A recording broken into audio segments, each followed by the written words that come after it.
আজ 23শে জানুয়ারি। তো এই জানুয়ারি মাসে আমাদের নানান রকম অনুষ্ঠান হয়। স্বাধীনতার অনুষ্ঠান, পুজোর অনুষ্ঠান। তো আজ এই যে 23শে জানুয়ারি, এই 23শে জানুয়ারি হলো নেতাজি সুভাষচন্দ্র বসুর জন্মদিন। তো এছাড়াও আমরা পেয়েছি 12ই জানুয়ারি, বিবেকানন্দের জন্মদিন। আগামী 26শে জানুয়ারি, সেটাও এই জানুয়ারি মাসে। তো এইভাবেই আমরা কিন্তু জানুয়ারি মাসটা আমরা এইভাবে পেয়ে থাকি। তো আজ এই 23শে জানুয়ারি, এই 23শে জানুয়ারিতে আজ এমন এক মহান কিংবদন্তি বীর নেতার জন্মদিন। তিনি হলেন নেতাজি সুভাষচন্দ্র বসু। আজ এই যে নেতাজি সুভাষচন্দ্র বসু, তার যে জন্মদিন আমরা পালন করছি, তিনি ভারতের ইতিহাসে, সংগ্রামের ইতিহাসে এক চিরস্মরণীয় হয়ে আছেন। তিনি হলেন কিংবদন্তি নেতা। তিনি 1897 সালে কিন্তু জন্মগ্রহণ করেছিলেন এই এমনই একটা দিনে, সেটা হলো 23শে জানুয়ারি। তো উড়িষ্যার কটক শহরে 1897 সালের উড়িষ্যার কটক শহরে তিনি 23শে জানুয়ারি জন্মগ্রহণ করেন। ছোট থেকে তার কিন্তু মেধা ছিল অসাধারণ, কিন্তু তার এই মেধা যেমন অসাধারণ ছিল, তেমনি তিনি কিন্তু ব্রিটিশ সরকারকে একেবারেই সহ্য করতে পারতেন না।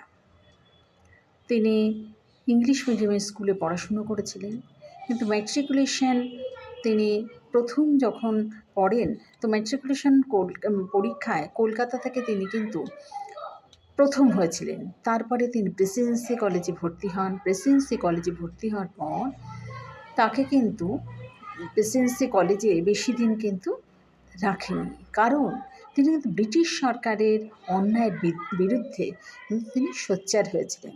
তাই প্রেসিডেন্সি কলেজ থেকে তাকে কিন্তু একেবারেই হটিয়ে দেওয়া হয়, অর্থাৎ তিনি আর সেখানে বেশি দিন পড়াশুনো করতে পারেননি।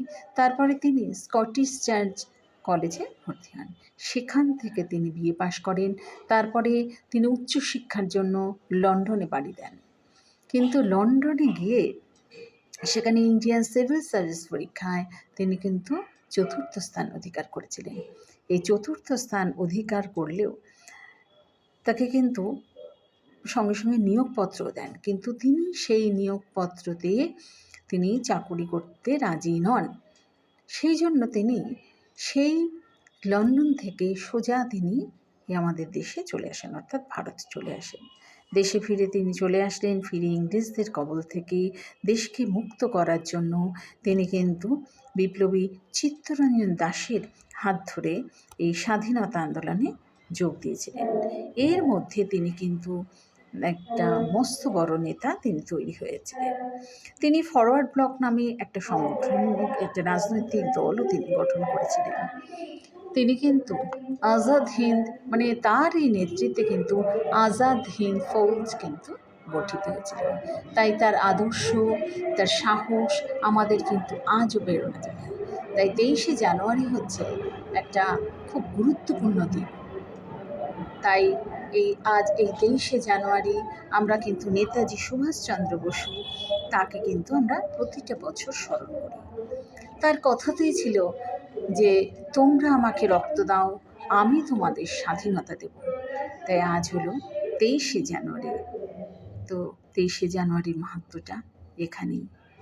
আজ তার 129তম জন্মদিবস। তাই 23শে জানুয়ারি হচ্ছে একটা বীর নায়কের জন্মদিবস।